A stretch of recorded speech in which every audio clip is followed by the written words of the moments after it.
नमस्कार, मैं डॉक्टर रजनीश कुमार बारहट, सहायक आचार्य संस्कृत महाविद्यालय के यूट्यूब चैनल पर सभी छात्रों का स्वागत करता हूं। संस्कृत साहित्य स्नातक तृतीय वर्ष प्रथम प्रश्न पत्र के अंतर्गत चलने वाले अंश श्रीमद् भगवत गीता का अध्यापन हम इन व्याख्यानों में करवा रहे हैं। गत ऑडियो वीडियो ई व्याख्यान में हमने श्लोक संख्या 60 तक का अध्यापन करवा लिया था द्वितीय अध्याय के अंतर्गत। आज के इस ई व्याख्यान में हम श्लोक संख्या 61 से 65 तक के श्लोकों का अध्यापन करवाएंगे।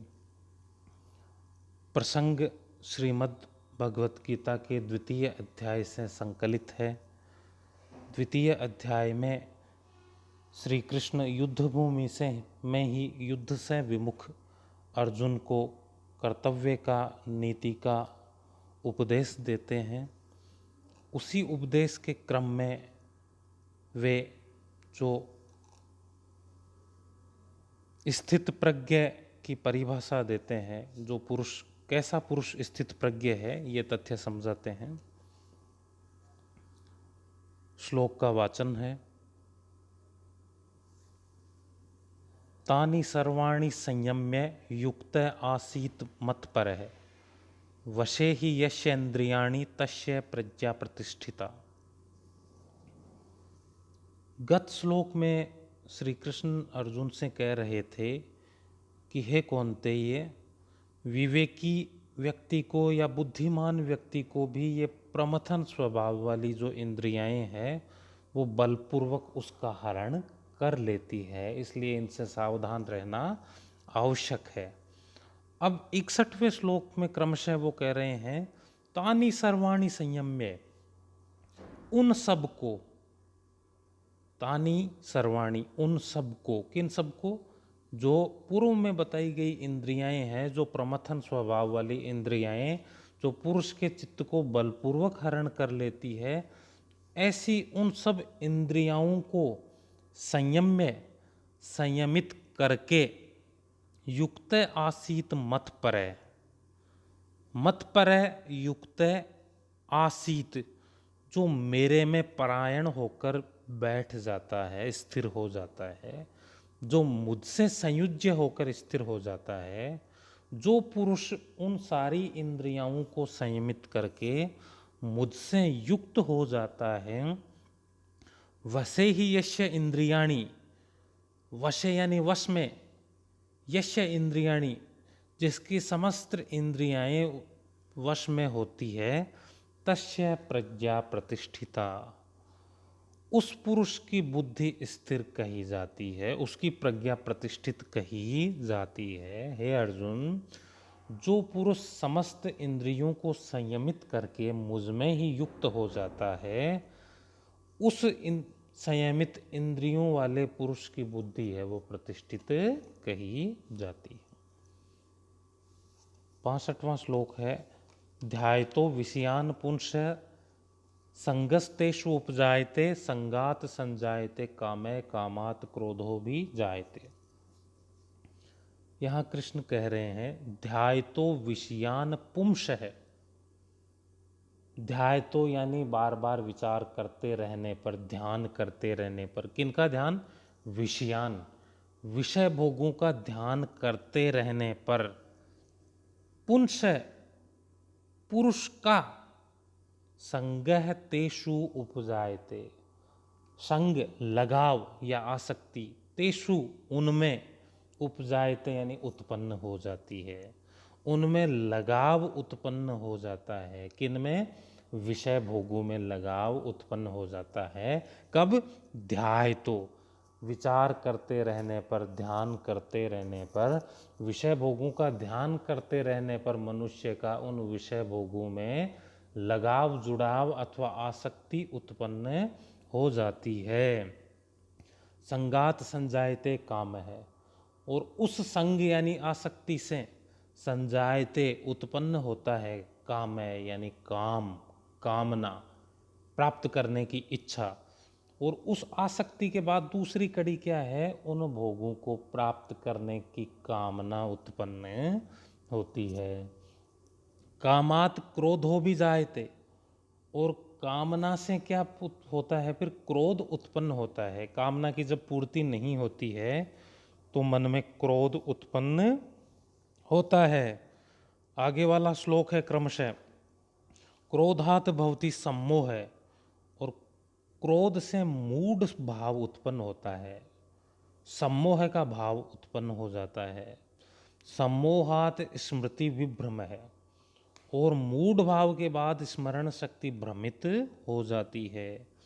स्मृति भ्रंशात बुद्धि नाशो, स्मृति भ्रम के बाद बुद्धि नाश यानी विवेक है वो नष्ट हो जाता है, भले बुरे का ज्ञान है वो नष्ट हो जाता है।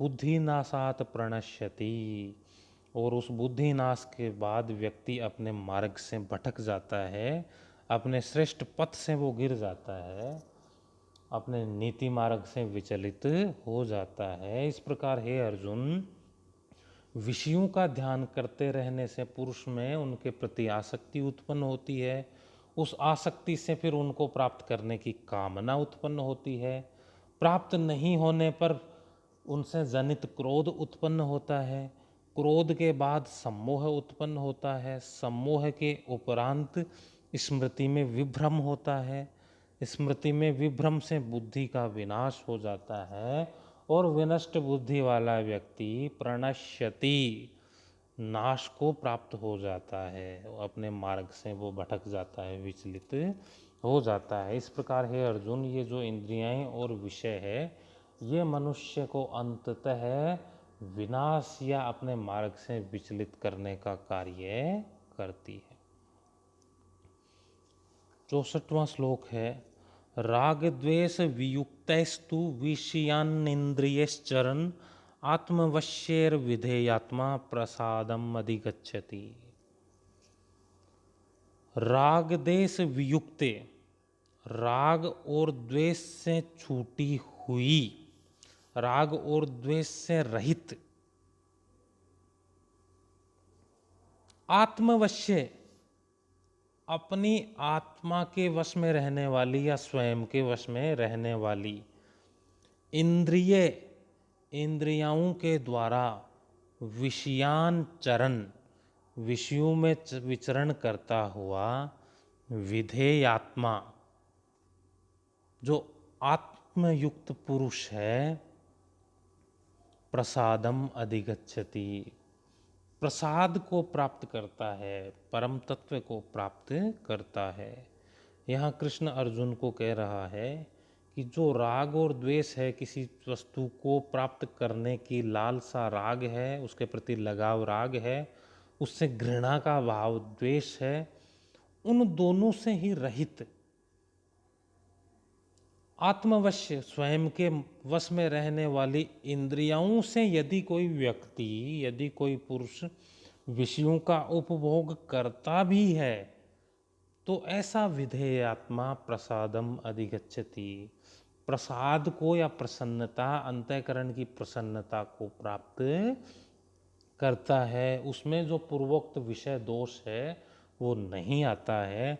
जिस स्थिति में जब व्यक्ति राग और द्वेष से मुक्त हो जाता है और अपनी इंद्रियों को अपने वश में कर लेता है, ऐसा व्यक्ति इंद्रियों के द्वारा विषयों में विचरण करता हुआ भी उनसे ऊपर उठकर परम तत्व या प्रसाद को प्राप्त करता है। 65वां श्लोक है, प्रसादे सर्व दुखानाम हानिरस्योपजायते प्रसन्न चेतसो ह्याशु बुद्धि पर्यवतिष्ठते।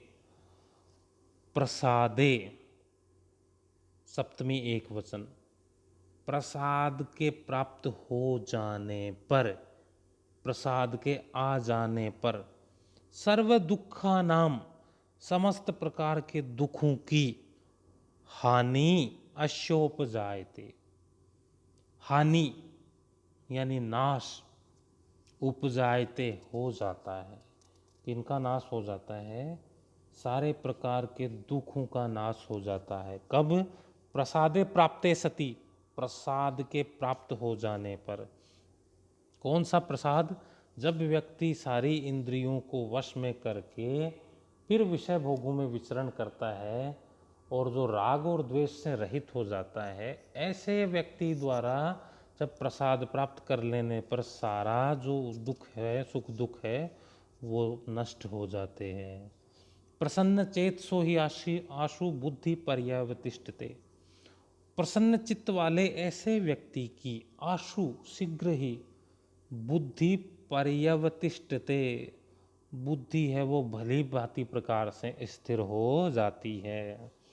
ऐसे प्रसाद युक्त प्रसन्न चित्त वाले व्यक्ति की बुद्धि भी भली भांति स्थिर हो जाती है। जब अर्जुन ने प्रश्न किए थे कि स्थिति क्या है, प्रतिष्ठित प्रज्ञा क्या है, हे कृष्ण, हे गुरु, मुझे ये सब समझाइए, कौन से व्यक्तियों, उनका स्वभाव कैसा होता है, उनका आचरण कैसा होता है, तो उन सब प्रश्नों और जिज्ञासाओं के समाधान में कृष्ण अर्जुन को स्थित प्रज्ञ और स्थित बुद्धि वाले व्यक्तियों के लक्षण और उनके आचरण के विषय में उत्तर देते हुए ये सब वृतांत बताते हैं।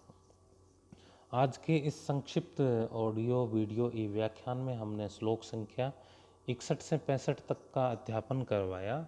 सभी श्लोकों में अनुष्टुप छंद है, जिसके प्रत्येक चरण में 8 वर्ण होते हैं। इस प्रकार कुल प्रत्येक छंद में 32 वर्ण होते हैं। सभी की शैली है वो सरल है, ग्राह्य है, आसानी से ग्राह्य होने वाली शैली है श्लोकों की। इसके अतिरिक्त जो दर्शन है उपनिषदों का सभी श्लोकों के पर प्रभाव है। विषय भोगों और इंद्रियों की जो स्वाभाविक अवस्था और उस पर नियंत्रण से जो वैराग्य की प्राप्ति है, उसका वर्णन श्री कृष्ण ने इन श्लोकों में किया है। इस प्रकार छात्र सप्रसंग अन्वय के साथ एवं व्याख्या और अनुवाद करते हुए विशेष लिखते हुए अपना श्रेष्ठतम प्रदर्शन करेंगे। धन्यवाद।